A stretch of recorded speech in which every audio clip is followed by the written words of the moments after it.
Taon-taon ipinagdiriwang ng Simbahang Katolika ang Ash Wednesday o ang simula ng panahon ng Kwaresma. Pero bakit nga ba napakahalaga nito para sa karamihan nating mga Pinoy?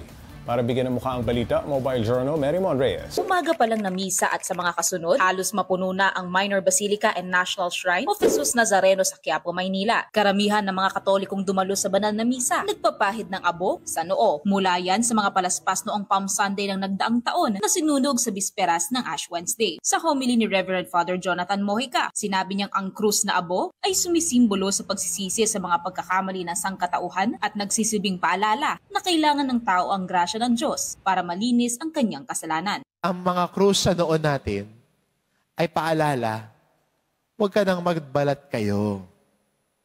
Maging totoo sa harap ng Diyos.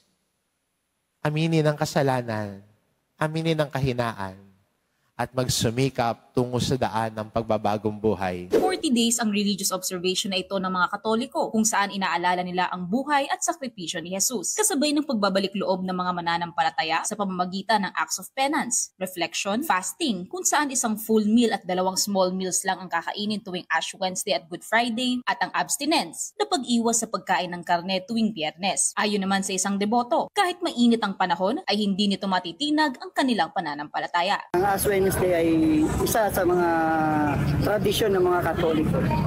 Ang pagkakamali natin ay pwede tayo magsimba at lumapit sa Kanya. Ayun lang ang isang paraan. Siya lang ang makakatulong sa atin. Ayon naman kay Father Jerome Siciliano mula sa CBCP, mahalaga ang religious observation na ito at lalong dapat na tinuturo sa kabataan. Pero para sa may comorbidities o hindi physically kakayanin ang acts of penance and spiritual disciplines na ito, maganda raw tignan ang mga alternatives. Halimbawa ay more than 60 years old na. Okay? Tapos sa physically weak. Kung hindi man sakit, may sakit, physically weak na. Well, sila naman din ay in-exempt natin sa fasting. Pero nga, dapat mag-determine ang Catholic Bishops' Conference ng anong mga alternatives. So usual na alternative yan, yung tinatawag nating corporal works of mercy. Bumisita ka sa may sakit. Bumisita ka sa mga nasa bilangguan. Tumulong ka sa nangangailangan. Paalala ng simbahan, bukod sa fasting and abstinence, hindi rin daw dapat kinakalimutan ang pagdarasal at pakikipagkapwa-tao.